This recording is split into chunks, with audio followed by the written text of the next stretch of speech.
Silence has a sound of its own. To those who have never stopped to listen, it may seem like an empty abyss, a terrifying absence. But for those who have learned to dive into its depths, silence reveals itself as the richest of languages, a language that speaks directly to the soul, without the interference of worldly noise. It is in this silence that Buddhist masters have found, over the centuries, the path to true understanding of themselves and the universe. It is in this silence that our journey begins. In a city where noise was as constant as the air itself, there lived a young man whose days were filled with the endless hum of notifications, conversations, and distractions. From the moment he opened his eyes in the morning to the instant he succumbed to sleep at night, his mind was bombarded by external stimuli. Music in his headphones during his commute to university, heated debates with classmates about philosophies he barely understood, nights in noisy cafes where conversations blended with the clatter of coffee machines and bursts of laughter. This was his world, a world where he never had to face the void of silence. But there was something inside him, an unease, a feeling that he was merely skimming the surface of something far deeper. It was as if he were constantly running from a ghost he could not name. Then, on an otherwise unremarkable day, an elderly Buddhist master visited his university. There was nothing extraordinary about his appearance, simple saffron robes, a shaved head, gentle eyes. But there was something about his presence that made the young man pause. Perhaps it was the stillness the elder carried with him, as if he had brought a piece of silence into that chaotic environment. The master spoke about the nature of the mind, about how we are like a restless lake that cannot reflect the moon. You run from one thought to another, from one sensation to another, never stopping to truly see what is there. He said in a soft voice that somehow was heard even in the crowded auditorium. Those words struck the young man like a perfectly aimed arrow. He realized that what he had always avoided, that silent void between thoughts, that stillness he so feared, might be exactly what he had been searching for without knowing it. After weeks of contemplation and internal struggle, he made the decision that would change his life. He would leave everything behind, his promising studies, relationships, career plans, to join the monastery in the distant mountains where the master resided. The first day at the monastery was a sensory shock, not because of what was there, but because of what was missing. The silence was so dense it felt physically heavy. The simple stone walls, the empty corridors, the courtyard where only the occasional wind disturbed the quiet, all of it felt strange and unsettling to someone used to the constant noise of the city. When the time came for his first prolonged meditation, he sat in the prescribed position, trying to keep his back straight as instructed. The master had given simple words. Just observe your breath. When the mind wanders, gently bring it back. It sounded simple, almost childish. But after just 5 minutes, the young man felt as if he were in free fall. The silence around him began to amplify the chaos within his mind. Thoughts erupted like fireworks, memories, regrets, fears, worries about the future. His body reacted, his heart raced, his breathing grew shallow, his hands sweated. I'm losing control, he thought, as panic started to set in. The silence, which was supposed to be peaceful, now seemed like a malevolent presence, highlighting every anxious thought, every uncomfortable sensation. The young man opened his eyes, desperately looking for something to anchor him to the physical world. That was when he noticed the master watching him patiently, without judgment, simply present. The elder approached and sat beside him. "What are you feeling?" he asked in a calm voice. "Fear," the young man admitted, ashamed. "Fear of silence, fear of being alone with my thoughts. Maybe I'm not ready for this path." The master smiled gently. "You remind me of the story of Angulimala," he said. "Do you know it?" The young man shook his head. Angulimala was a feared murderer. One day, he saw the Buddha walking serenely through the forest and decided to chase him. He ran with all his might but could not catch up, even though the Buddha was merely walking. Frustrated, Angulimala shouted for the Buddha to stop. The Buddha replied, "I have already stopped, Angulimala. It is you who must stop." He explained that he had ceased to create suffering through harmful actions, while Angulimala continued to run, driven by his restless mind. The master paused, allowing the story to sink in. "Like Angulimala, you are trying to escape, but you don't realize that you carry everything you're running from within you. The noise is not out there, it is inside you. Silence merely allows you to finally hear it." The master's words resonated deeply.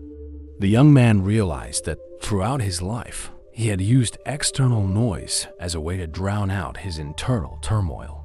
Now, without those distractions, he was finally confronting what had always been there. "I'm afraid of what I'll find if I stop running," the young man admitted, his voice trembling. "What you fear finding is exactly what you need to face," the master replied. "Only by looking directly at our shadows can we discover that they have no substance of their own. They are merely the absence of light." That night, in his simple cell, the young monk felt more alone than he had ever been. There was no phone to check, no television to distract him, no conversation to fill the space. Only him and the silence. As he lay there, he realized that his fear of loneliness had become his closest companion. Ironically, in running from solitude, he had made it his constant shadow. With that realization, a small flame of curiosity began to flicker. Perhaps, he thought as he watched the moonlight filter through the small window, there was something beyond fear. Perhaps there was a way through silence, not just an escape from it. With that thought, he fell asleep, as the monastery remained at peace around him, immersed in a silence that now seemed a little less threatening. The next morning, still uncomfortable but slightly more resolute, the young monk went about his daily tasks. Determined not to succumb to panic, he decided he needed to stay busy at all costs. If silence was an abyss, he would fill every moment with activity to keep from falling into it again. As the sun barely peeked over the horizon, the young monk was already awake. He had slept little, plagued by restless dreams, but he was determined not to allow a single moment of emptiness to take hold of his day. He quickly donned his robe and, before the bell could summon the others for the first meditation, he was already in the courtyard, sweeping up leaves that had fallen during the night. "May I help in the kitchen after this?" he asked the cook, who was passing by carrying freshly harvested vegetables. The man, surprised by such early enthusiasm, simply nodded with a gentle smile. Thus began his new pattern of behavior. Each week, the young monk found more and more tasks to fill his time. He woke before everyone else and was always the last to retire. While the other monks set aside moments for solitary contemplation between their responsibilities, he moved from one activity to another as if fleeing from an invisible predator. In the kitchen, he volunteered to prepare vegetables, wash bowls, and clean the floor any available task. In the garden, he planted, watered, and weeded with an intensity that sometimes worried the elder monks. In the library, he spent hours copying ancient texts, though his understanding of them was shallow. The content did not matter, only the mechanical act of reproducing the words, keeping his mind occupied. When there was no more work to be done, he created his own. He rearranged the stones along the garden path, even though they were already perfectly aligned. He carried buckets of water unnecessarily long distances, despite there being closer sources. He offered to carry the heaviest burdens for the elderly monks, piling up tasks until his body ached at the end of the day, a physical pain that somehow felt more bearable than the silent emptiness that awaited him. The other monks began to notice his behavior. Some admired his dedication, mistaking his frantic activity for devotion. Others exchanged concerned glances as they watched him rush from one task to another, sweat dripping down his face even on the coldest days. "He's running from something," an elder monk remarked during a teaching session. "No," the master replied, watching the young monk from across the courtyard as he stacked firewood with unnecessary urgency. "He's running from himself." During group meditation sessions, which he could not avoid without drawing undue attention, the young monk sat with perfect posture, but his mind was far from stillness. He obsessively planned his next task, mentally compiling lists, calculating how long each would take. His body was present, but his mind was in constant motion, like a caged animal searching for an escape. At night, exhausted from physical labor, he collapsed into a deep, dreamless sleep, the only time his tormented mind found any rest. But even this respite was brief, for he woke before dawn, driven by an unnameable anxiety. It was during the third month of this relentless routine that the master decided to intervene. The young monk was carrying heavy buckets of water to the garden when he sensed a presence beside him. The master walked silently, watching him with keen eyes. "You seem to be carrying far more than just these buckets," the master said calmly. "I'm simply fulfilling my duties," the young monk replied, avoiding his gaze. The master gestured for him to set the buckets down. Reluctantly, the young monk obeyed. "Come with me," the master said, motioning toward a small stone bench beneath an ancient tree. The young monk hesitated, feeling a familiar wave of panic at the thought of a moment's pause. "Just for a moment," the master assured him, sensing his resistance. They sat side by side, watching the gentle sway of the branches stirred by the morning breeze. The silence between them felt deafening to the young monk. His restless fingers played with the edge of his robe, his feet unable to stay still on the packed earth. The master simply breathed calmly beside him, seemingly indifferent to his visible discomfort. "Do you know the story of the monk who carried 2 heavy bags?" the master finally asked. The young monk shook his head, grateful for the break in silence. A monk once asked his teacher how to attain enlightenment. The master replied, "Put everything to rest." The monk argued that he carried nothing, that he had renounced all worldly possessions. The master smiled gently and said, "Then why are you carrying these 2 heavy bags?" The young monk looked at the master, confused. "What bags?" "One bag holds the past, all the regrets, painful memories, and mistakes that still haunt you. The other holds the future fears, anxieties, expectations, attachments to outcomes that do not yet exist. Together, these 2 bags are a burden too heavy for anyone to bear." Something inside the young monk cracked. The story was simple, almost childlike in its clarity, yet it touched upon a truth he had been avoiding. His hands trembled slightly. "I see you rushing from task to task," the master continued gently. "Your body never stops, but it is not your body that needs rest, it is your mind. You fear silence because you fear what you might find within it. But what you don't realize is that, in running away, you only make the burden heavier." A single tear rolled down the young monk's face, the first he had allowed since arriving at the monastery. He quickly wiped it away, ashamed of his weakness. "There is no weakness in tears," the master said, as if reading his thoughts. "There is honesty in them. And honesty is the first step on the path." "I'm afraid," the young monk admitted, his voice barely a whisper. "Afraid of emptiness, of silence. When I stop, it feels like I'm falling into a bottomless abyss." The master nodded. "Fear is part of the journey. But consider this. What you call an abyss might actually be an infinite sky. The difference is only in perspective." He stood up slowly, inviting the young monk to do the same. "Continue with your tasks if you wish.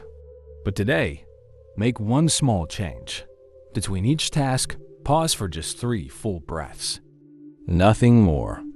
Just 3 breaths, feeling your feet against the earth before moving on to the next activity." It seemed like a simple request, almost insignificant.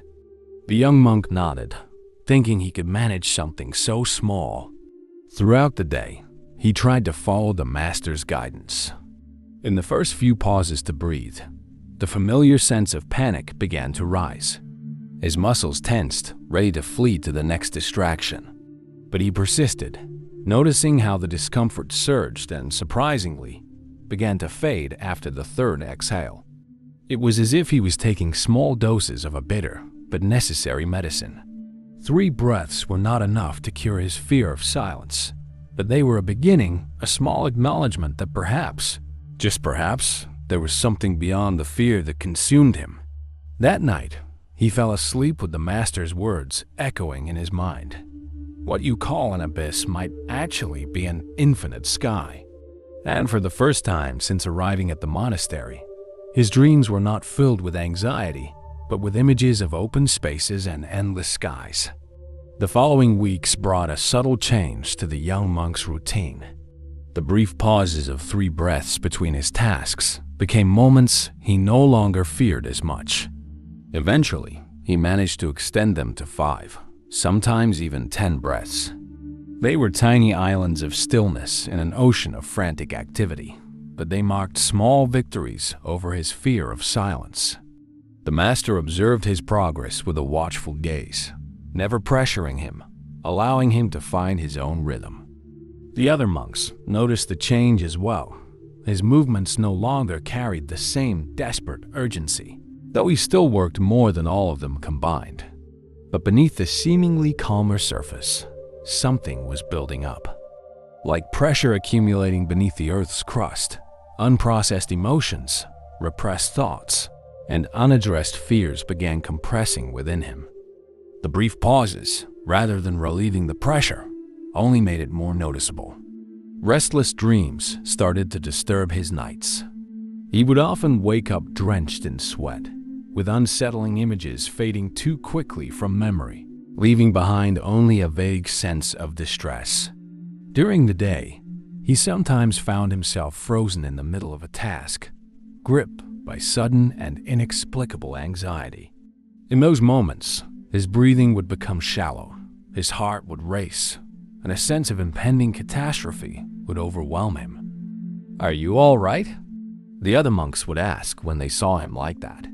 "Yes, just tired," he would reply, forcing a smile that never quite reached his eyes.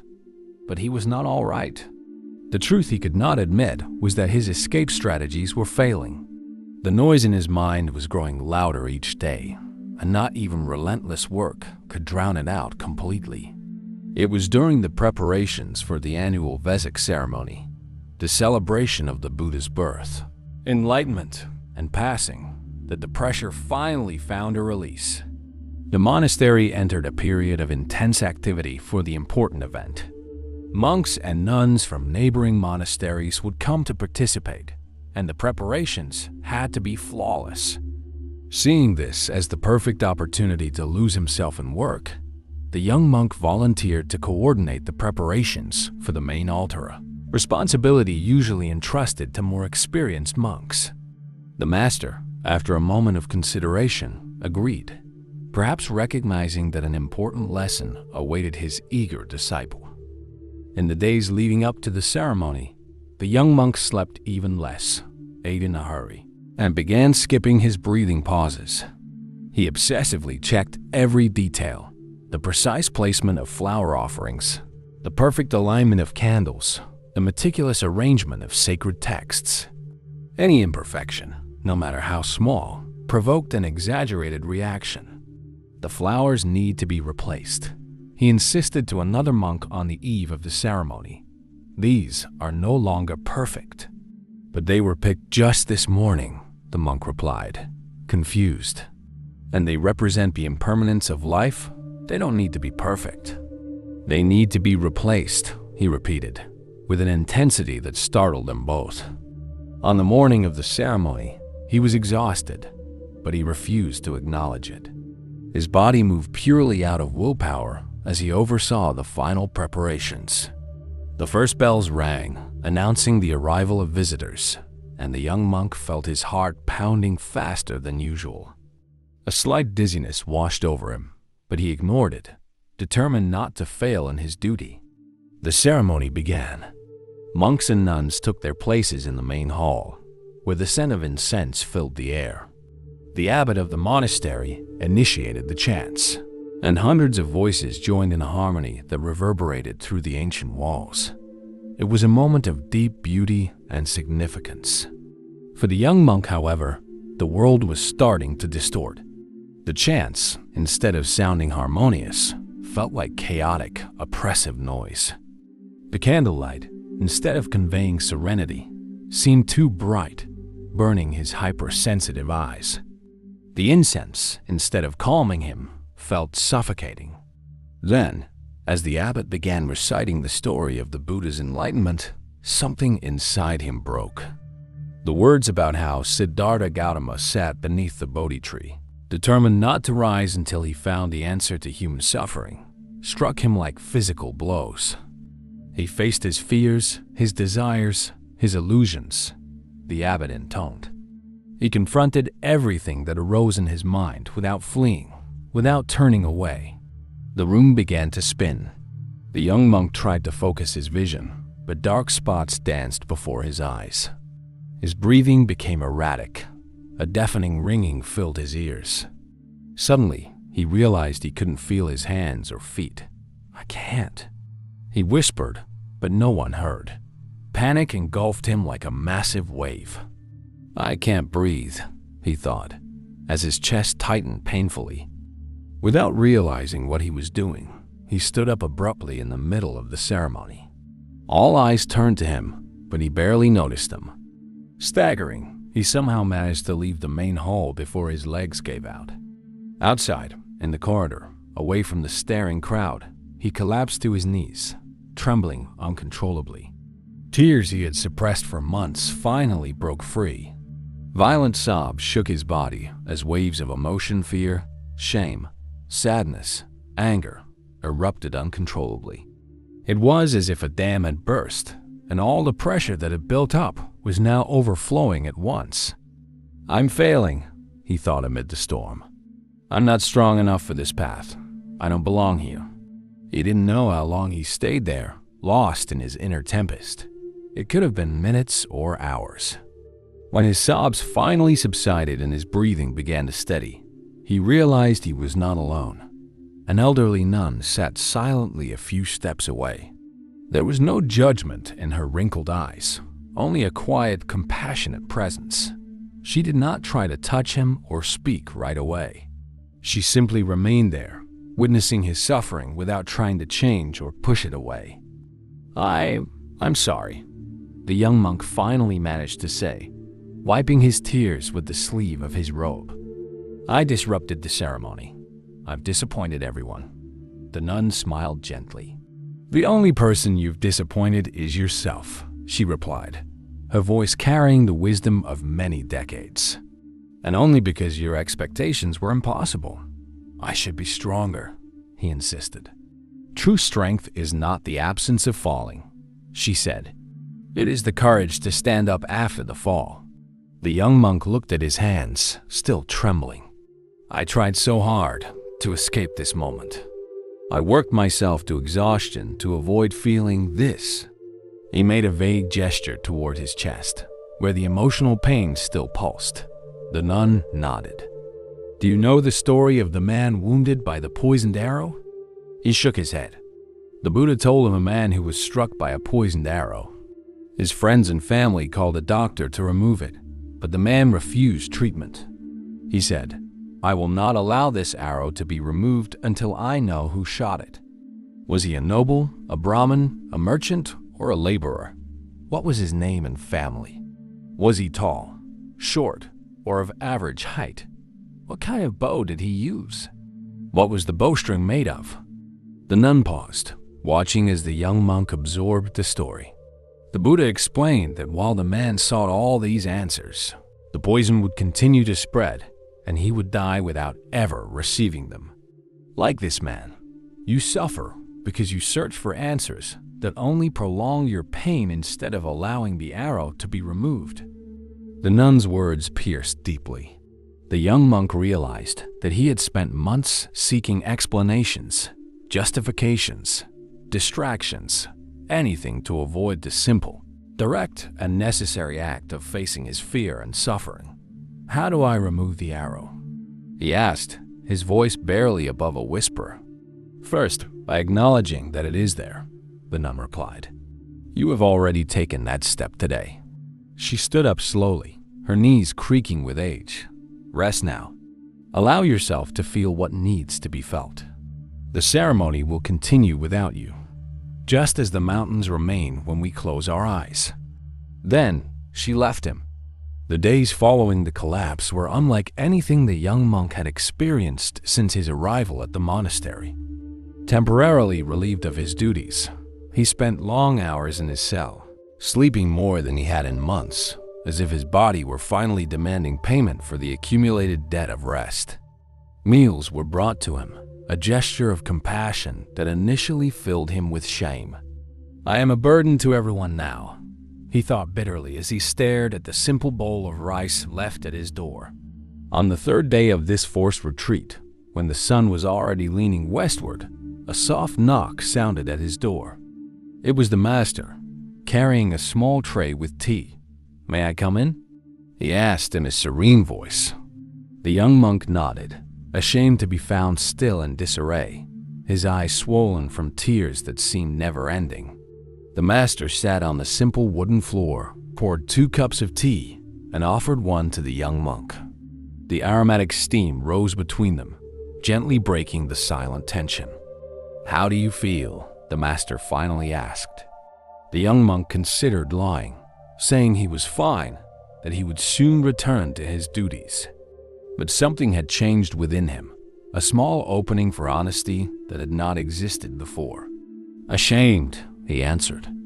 "Weak, as if I had failed on the path before I even truly began." The master nodded, taking a sip of his tea. "Interesting thoughts," he commented. "Whose words are these? Who says you have failed?" The question took the young monk by surprise. It is what I feel. Feeling is one thing. Judging is another," the master replied. "You had an experience. Your body and mind reached a limit. That is simply a fact, like the rain that falls or the wind that blows. The judgment, I have failed, I am weak, comes afterward, like a story you tell yourself about what happened." The young monk pondered these words as the tea cooled between his fingers. "When you're ready to leave this cell," the master continued, "I would like you to meet me at the lake behind the orchard. Tomorrow at sunrise, if you feel up to it." And with these words, the master withdrew as silently as he had arrived, leaving the young monk with his thoughts, no longer as chaotic, yet still far from clear. The next morning, feeling a bit stronger after a night of restful sleep, the young monk made his way to the designated place. The lake was small, fed by a mountain spring. He had never paid much attention to it before, always too occupied with tasks he deemed more important. The master was already waiting, seated on a flat stone by the shore. Without a word, he gestured to a spot beside him. The young monk sat down, noticing how the lake's surface perfectly reflected the rosy sky of dawn. "What do you see?" the master asked. "The lake," the young monk replied. "The water. Look closer," the master instructed. "What is the water doing now?" The young monk leaned in slightly. "It is calm still, reflecting the sky and the trees." The master smiled. "Yes, and that is why we can see the reflection so clearly. When the water is disturbed, the reflections become distorted or disappear entirely. You no longer see what is truly there. You see only the disturbance." A light breeze passed over them, creating small ripples on the water's surface. Instantly, the clear reflections of clouds and trees fragmented into confused and unrecognizable patterns. "Now look," the master continued. "The sky has not changed. The trees have not changed. Only the surface that reflects them has changed." The young monk watched, fascinated, as the ripples gradually settled and the reflections returned to their original clarity. "From today onward," the master said, "your practice will be to come here every morning and every evening. Just sit and observe the water, sometimes calm, sometimes disturbed, always changing, and yet always the same water." "That's all?" the young monk asked, a trace of his old impatience emerging. "Just observe the water?" "Yes," the master replied with a serene smile. "Just that. And as you observe the water, observe your mind as well. Notice when it is agitated like the ripples, when it is clear like a mirror. Do not try to change it, just notice." It seemed like an overly simple task, almost childish. But the young monk remembered how his previous strategies, relentless work, constant escape, had ended. Perhaps there was wisdom in something that appeared so simple. Thus began his new practice. Every morning, before the sun touched the mountains, and every afternoon, as the shadows lengthened, the young monk sat by the lake. At first, it was almost unbearably difficult. His mind, accustomed to constant activity, rebelled against the stillness. Thoughts arose in frantic bursts. "This is a waste of time. There is work to be done. The other monks must think I am crazy, sitting here staring at the water like a fool. I am failing even at this simple task. I cannot keep my mind quiet even for a moment." But gradually, something began to change. Instead of fully identifying with each thought, he started noticing the space between them, small moments of pure silence before the next thought arose. He began to realize that he could observe his thoughts without necessarily believing in them or acting upon them. One particularly clear morning, when the water was so still it seemed like a sheet of glass, the young monk had a sudden realization. "My mind is like this water," he thought. "Thoughts are like reflections on the surface. They appear, disappear, constantly change, but they are not the water itself. They are not who I am." This understanding, simple yet profound, brought a sense of inner spaciousness he had never experienced before. It was as if something that had always been rigid and contracted within him began, ever so slowly, to relax. After 2 weeks of this practice, the master joined him again by the lake. "What have you learned?" he asked. The young monk reflected for a moment. "I have learned that my thoughts are like ripples in the water. They come and go, but they are not the water itself. When I fully identify with each thought, it is as if I can see nothing beyond the disturbance." The master nodded in approval. In the Lotus Sutra, the Buddha compared the human mind to a lake. When the water is disturbed, the lotus appears distorted and unrecognizable. When the water is calm, the lotus appears in its true form. Likewise, our Buddha nature, our true nature, can only be perceived clearly when the mind is tranquil. A duck landed on the water, creating concentric ripples that spread across the surface. The two watched in silence as the circles gradually faded and the water returned to its original clarity. See how the water neither rejects nor clings to the ripples. The master continued. It allows them to arise when conditions are present and allows them to disappear naturally. It does not fight them, nor does it try to prolong them. This is the middle way, neither suppression nor indulgence. The young monk realized that this was a lesson directly applicable to his struggles. Until now, he had swung between two extremes, trying to completely suppress his difficult emotions and thoughts through constant work, or being completely overwhelmed by them during his collapse. There is a path between these extremes, he thought. A path where I can be present with what arises without being consumed by it. The seasons had changed. Summer had given way to autumn, and golden leaves had begun to fall from the trees surrounding the monastery. The young monk continued his daily practice by the lake, observing how the water's surface reflected the fleeting beauty of the falling leaves. His relationship with silence had transformed from a terrifying enemy to an occasional companion, not yet fully trusted, but no longer entirely feared. It was on a crisp autumn morning that the master sought him out after the morning meditation. "You have made significant progress," the master said, as they walked together through the monastery gardens. The time has come for the next step in your journey. The young monk felt a pang of apprehension. What would that next step be, master? Do you know the small hut on the eastern mountain peak? The master asked. The young monk nodded. Everyone in the monastery knew of the remote hut, a simple place used for solitary retreats, accessible only by a steep trail winding up the mountainside. I have prepared a 7-day retreat for you, the master continued.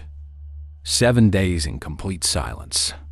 Just you, your breath, and the mountain. The young monk stopped walking, his heart quickening. 7 days, alone? Yes, the master replied gently. An empty vessel can only be filled when there is space. Over the past months, you have created some space within yourself. Now it is time to discover what can bloom in that space.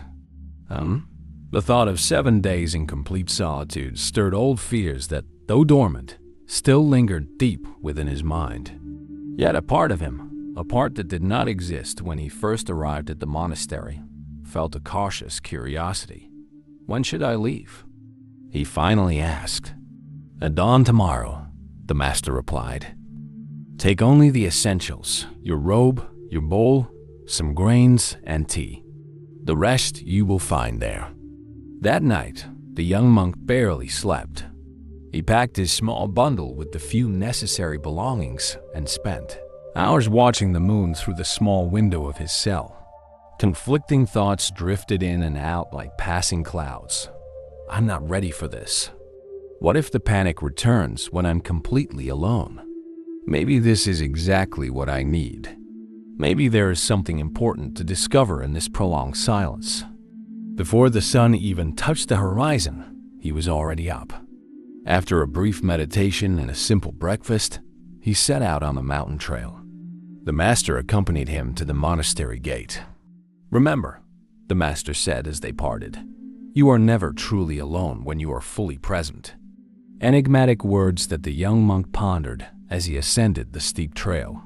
The climb was demanding, requiring his full attention to navigate the loose stones and exposed roots. In a way, it was a blessing occupied with the physical effort of the ascent. He had little time to dwell on his anxieties. By midday, he finally reached the small hut.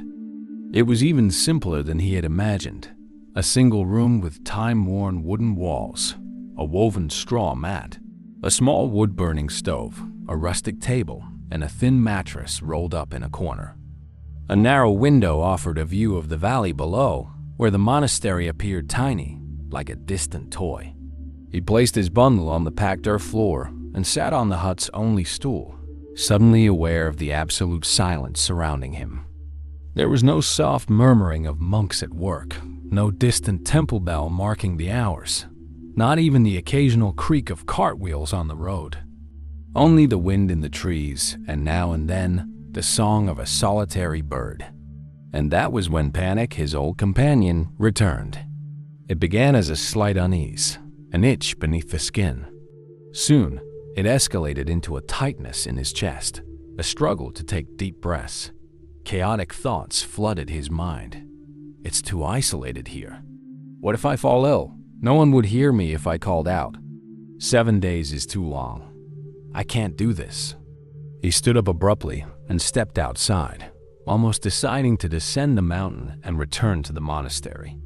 But something stopped him, perhaps the warmth of the sun on his face, perhaps the wild beauty of the forest around him, or perhaps a faint voice within that whispered, "Stay. See what happens." He sat on a flat stone outside the hut, closed his eyes, and focused on his breath, just as he had practiced so many times by the lake. Inhale, exhale. The panic did not vanish immediately, but gradually it lost some of its intensity. This too shall pass, he reminded himself, like ripples on the water. The first day passed slowly, divided between meditation, preparing simple meals, and moments of deep emotional discomfort. At night, he wrapped himself in his thin robe, convinced he would not be able to sleep in the oppressive silence. But surprisingly, The exhaustion from the day's journey and emotions carried him into a deep slumber. The second day brought new challenges. Instead of diminishing, the silence seemed to intensify. Every thought in his mind felt amplified, echoing against the small hut's walls. Memories he thought he had left behind resurfaced with painful clarity. Memories of past failures, lost relationships, missed opportunities. It's as if the silence is digging through layers within me, he thought, as he watched the sunset through the narrow window, bringing up everything I tried to bury. On the third day, the restlessness gave way to a deep melancholy. He felt lonelier than ever before, as if he were the last person on earth. He wept, silent tears from a well he hadn't known existed. They were not tears of self-pity, but something deeper, older, as if he was mourning not just for himself, but for all the loneliness and suffering ever felt by living beings. Strangely, after this prolonged release, he felt lighter, as if something blocked inside him had finally found a way out. That night was the first in which he did not resist the silence, but simply allowed it to envelop him like a cloak. The fourth day brought a subtle, almost imperceptible shift. Upon waking, he noticed he could hear more than before: the rustling of leaves in the wind, the faint hum of insects, the sound of his own breath. Silence, rather than being an oppressive absence, began to reveal itself as a living presence, filled with nuances his busy ears had never perceived. Sitting in meditation outside the hut, he realized that the outer silence had become a mirror for something within him, a space of stillness that had always been there, but had been buried beneath the constant noise of his thoughts and actions. It was on the fifth day that the true revelation occurred. As he watched a bird building its nest in a nearby tree, he experienced a fleeting yet profound glimpse of something beyond words. A deep connection not just with the bird and the tree, but with the entire mountain, the sky, the distant monastery in the valley. For a brief moment, the boundaries between self and not self dissolved, and he felt a sense of belonging that transcended any human relationship he had ever known. As he descended the mountain on the final day, he knew he was not returning as the same person.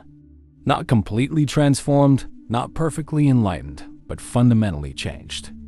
When he reached the monastery gate, the master was waiting for him. "Welcome back," the master said with a gentle smile. "What did you find on the mountain?" The young monk thought for a moment before replying. "Silence," he said. "And within it, I found myself."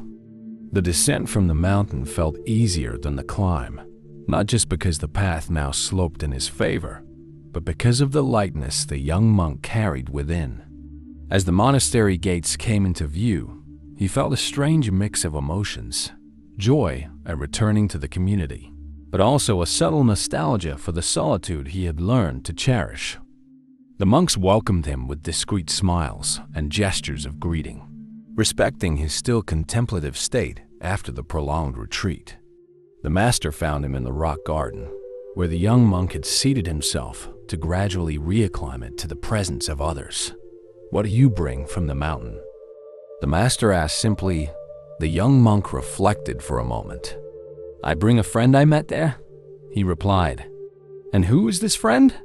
The master inquired with a curious smile. "Silence," said the young monk, "and, in a way, myself." The master nodded in approval. These are the most faithful friends one can have.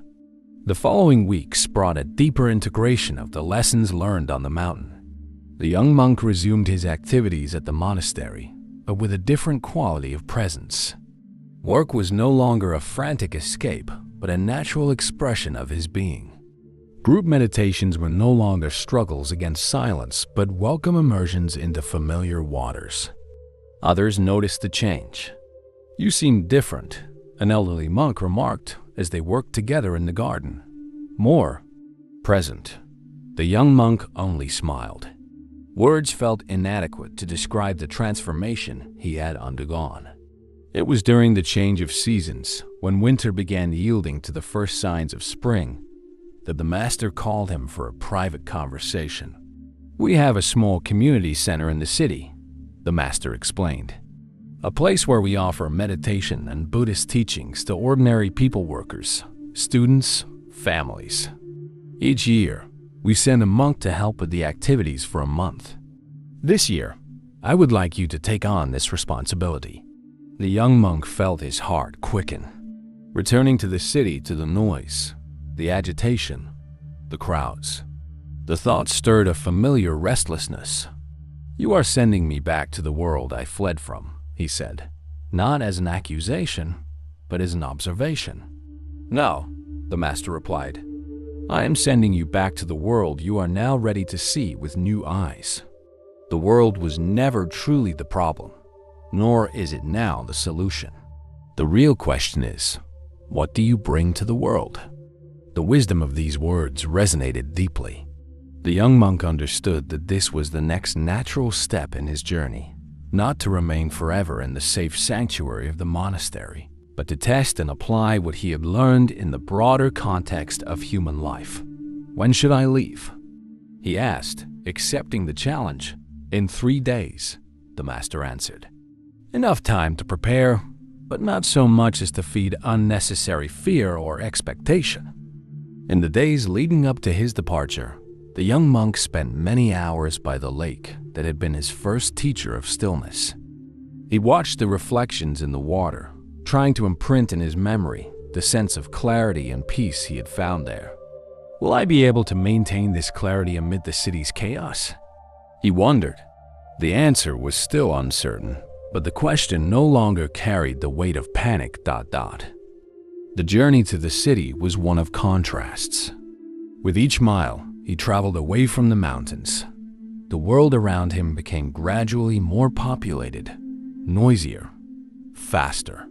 Riding in a simple cart offered by a local farmer, the young monk watched the landscape change, forests giving way to cultivated fields, fields turning into small villages, villages expanding until finally, the contours of the city emerged on the horizon. His first night in the city was unsettling. Staying in a small room at the back of the community center, the young monk could barely sleep with the constant noise of traffic, the distant voices of people in the streets, the light seeping through the window cracks. It was as if all his senses, sharpened by the mountain's silence, were now overwhelmed by stimuli. "Breathe," he reminded himself in the restless hours of the night. "Observe the turmoil as you would observe ripples in the water." Gradually, over the following days, he began to find his balance. The community center, though located in the heart of the city, offered a small oasis of calm, a tiny garden in the back, a meditation room with thick walls that muffled some of the outside noise, people who genuinely sought peace. The work was different from anything he had experienced at the monastery. Instead of repetitive manual tasks, he now taught basic meditation to beginners, answered questions about Buddhist practices, helped organize lectures and weekend retreats. It was work that required constant interaction, something that would have been impossible for him just a year ago. Curiously, he discovered that the lessons learned in solitude served him perfectly now that he was immersed in relationships. The ability to observe his own thoughts and emotions without being overwhelmed by them allowed him to truly listen to others, to respond with genuine presence instead of automatic reactions. One day, while guiding a group of beginners, a young student expressed her frustration. "My mind never stays quiet. When I try to meditate, it feels like there's a constant storm in my head. Maybe I'm just not meant for this." The young monk smiled, recognizing in her his own early struggles. "The mind is like the sky," he said. "Thoughts are like passing clouds. Sometimes there is a storm, sometimes there is clarity, but the sky itself is never harmed by the clouds that pass through it." He saw in the student's eyes the same relief he had felt when he first realized he didn't have to fully identify with the restlessness of his mind. As the weeks passed, something surprising began to happen. Instead of feeling his inner peace gradually eroded by the city's chaos, the young monk discovered that he could access that inner space of stillness even in the most chaotic moments, walking through busy streets, among crowds in the marketplace, during lively conversations. Silence had become a living presence within him, no longer dependent on external circumstances. It was as if he carried the mountain and the lake with him, not as distant memories, but as realities accessible at any moment through the doorway of mindfulness. On a particularly busy Saturday, with the community center filled with visitors for a special lecture, a middle-aged man approached the young monk after a meditation session. "How do you manage to stay so serene with all this commotion around you?" he asked, genuinely curious. "I tried meditating at home, but there's always someone interrupting, always some noise, always some distraction." Instead of answering directly, the young monk told him a story. Once, the Buddha was sitting among a gathering of disciples. Without saying a word, he simply held up a flower and kept it in silence. Most of those present were confused, waiting for words of wisdom. But one disciple, upon seeing the flower, smiled in understanding. The Buddha then said, "What can be spoken? I have spoken to men. What cannot be spoken, I have given to this disciple." The man frowned, trying to grasp the meaning. "And what does that mean?" "It means that the true understanding of the Dharma, the path to inner peace, is not something that can be found only in perfect external silence. It is a direct experience that transcends words and concepts, something that can bloom even in the midst of noise and worldly chaos." On his last day in the city, as he prepared to return to the monastery, the young monk sat in the small garden of the center. The city continued its movement around him, cars honking, people talking, music playing somewhere in the distance. But within him, there was a center of stillness that remained unshaken. He finally understood the true meaning of learning to be alone. It was not about physical isolation or separation from the world. It was about discovering, within himself, a source of wholeness that did not depend on external circumstances, neither on constant company nor on the perfect silence of the mountain. And paradoxically, by truly learning to be alone, he had become truly capable of being with others